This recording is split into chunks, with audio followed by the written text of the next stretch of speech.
narasi hilirisasi tidak lagi hanya milik nikel dan boksit. Laut mulai dilirik sebagai mesin pertumbuhan baru menuju target pertumbuhan ekonomi 8%. Nah, mari kita samakan frekuensi dulu. Apa itu the blue economy? Indonesia adalah produsen rumput laut terbesar kedua di dunia. Tapi pengolahnya siapa? Tiongkok dan Filipina. Kita yang capek tanam, mereka yang dapat nilai tambah jadi agar-agar, kosmetik, atau cangkang kapsul obat. Bagaimana kita mau ekspor ikan kalau perut ikannya mengandung mikroplastik? Isu lingkungan ini adalah economic cost. Plastik di laut itu membunuh potensi ekonomi miliaran dolar.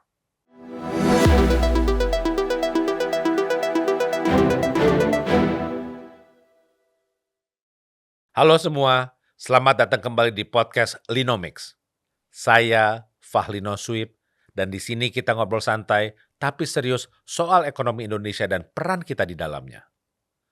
Teman-teman, kita akan sedikit menepi dari hiruk-pikuk gedung bertingkat di Jakarta, dan kita akan melihat ke arah laut. Kita semua tahu, Indonesia adalah negara kepulauan terbesar di dunia. 70% wilayah kita adalah air. Garis pantai kita terpanjang kedua di dunia, sekitar 108.000 kilometer. Tapi pertanyaannya, kalau air kita lebih banyak dari tanahnya, kenapa ekonomi kita masih sangat terestrial? Kenapa kita lebih sering bicara soal tambang, sawit, atau pabrik yang semuanya ada di darat? Kenapa laut seringkali cuma dianggap sebagai kolam raksasa, tempat kita mencari ikan ala kadarnya, atau sekedar jalur lewat kapal? Nah, di episode kali ini, kita akan membedah sebuah konsep yang digadang-gadang menjadi the next big thing bagi ekonomi Indonesia. Blue economy atau ekonomi biru.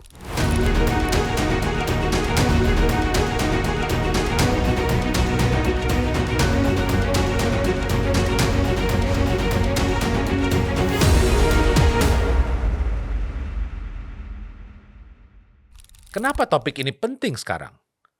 Karena di era pemerintahan Prabowo Gibran saat ini, narasi hilirisasi tidak lagi hanya milik nikel dan boksit. Laut mulai dilirik sebagai mesin pertumbuhan baru menuju target pertumbuhan ekonomi 8%. Nah, mari kita samakan frekuensi dulu. Apa itu the blue economy? Apakah sekedar jualan ikan? Jawabannya tidak. Bank Dunia mendefinisikan blue economy sebagai pemanfaatan sumber daya laut yang berkelanjutan untuk pertumbuhan ekonomi, peningkatan lapangan kerja, dan kesejahteraan dengan tetap menjaga kesehatan ekosistem laut. Jadi kuncinya ada di keseimbangan antara profit dan alam. Kalau kita bicara data, dan ini data yang sering dikutip beberapa kementerian, potensi ekonomi maritim Indonesia itu sangat luar biasa besar. Valuasinya diperkirakan mencapai 1,33 triliun dolar Amerika Serikat per tahun. Tapi bagaimana realisasinya? Sebelum tahun 2024, kontribusi PDB maritim kita masih berkutat di angka 7% sampai 8% saja. Bandingkan dengan Vietnam yang garis pantainya lebih pendek, tapi ekspor hasil lautnya sangat agresif. Kita punya potensi 1,33 triliun dolar Amerika Serikat, tapi yang tergali belum sampai 20%-nya. Padahal, potensi ekonomi biru sangatlah besar, dan ini dapat dibagi ke banyak sektor. Misalnya, sektor perikanan tangkap dan budidaya. Tentu ini yang paling sering kita dengar. Namun, ada juga sektor pariwisata bahari seperti Raja Ampat, Labuan Bajo, dan Bali. Lalu, ada sektor energi terbarukan, transportasi laut seperti logistik antar pulau, dan juga bioteknologi kelautan seperti misalnya obat-obatan dan kosmetik dari ganggang. Di beberapa tahun belakangan ini, kita melihat pergeseran. Indonesia tidak mau lagi jual cuma ikan mentah. Kita mau masuk ke industri bioteknologi dan pengolahan. Ini adalah harta karun yang selama ini tidur. Lalu bagaimana peran pemerintah? Kita tahu, Presiden Prabowo dan Wapres Gibran punya visi asta cita. Dan salah satunya adalah memperkuat kemandirian bangsa lewat swasembada pangan. Di sini, laut adalah salah satu kunci penting untuk swasembada protein.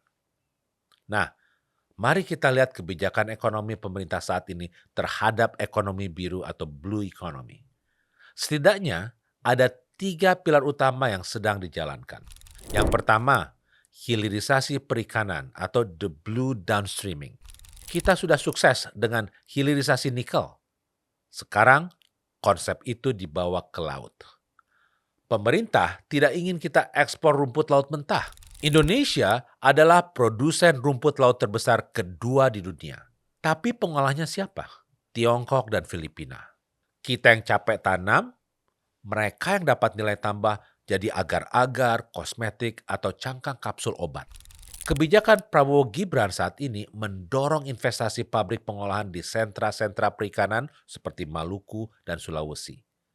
Tujuannya agar nilai ekspor kita dapat naik 10-20 kali lipat. Yang kedua, integrasi dengan program makan bergizi gratis. Ini menarik. Program andalan Presiden Prabowo dan Wapres Gibran makan bergizi gratis sangat membutuhkan suplai protein yang masif. Kalau hanya mengandalkan daging sapi dan ayam, kita bisa-bisa impor terus dan inflasi bisa meledak. Maka ikan adalah solusinya. Kebijakan ini menciptakan pasar domestik yang raksasa bagi nelayan lokal. Pemerintah menjadi off-taker atau pembeli siaga. Ini strategi cerdas, menyelesaikan masalah gizi anak dan stunting, sekaligus memutar roda ekonomi nelayan pesisir. Ini adalah the blue economy in action di level mikro. Yang ketiga, penangkapan ikan terukur berbasis kuota. Ini sebetulnya adalah kebijakan warisan era sebelumnya yang diperketat sekarang. Laut di kafling-kafling zonanya. Ada zona industri, ada zona nelayan lokal, dan ada zona konservasi. Tujuannya agar tidak overfishing. Ikan itu sumber daya yang bisa habis kalau diambil serakah. Dengan sistem kuota dan teknologi satelit, negara juga bisa memungut PNBP atau penerimaan negara bukan pajak lebih besar. Uangnya buat apa? Ya untuk bangun infrastruktur desa nelayan. Jadi, secara kebijakan, arahnya sudah benar.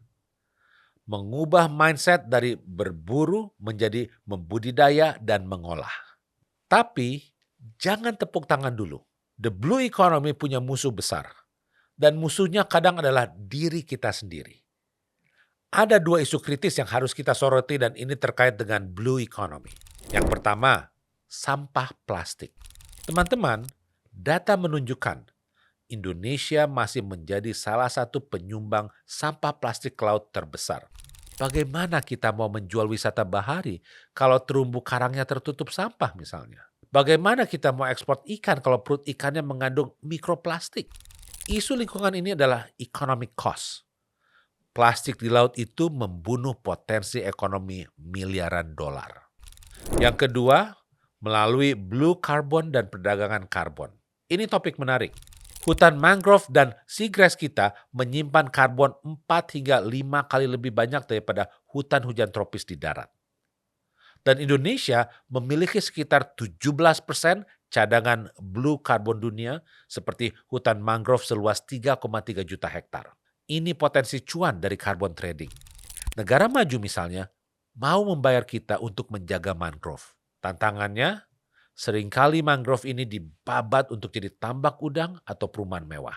Pemerintah harus tegas. Melindungi mangrove bukan cuma soal cinta alam, tapi soal menjaga aset ekonomi bernilai tinggi di pasar karbon global.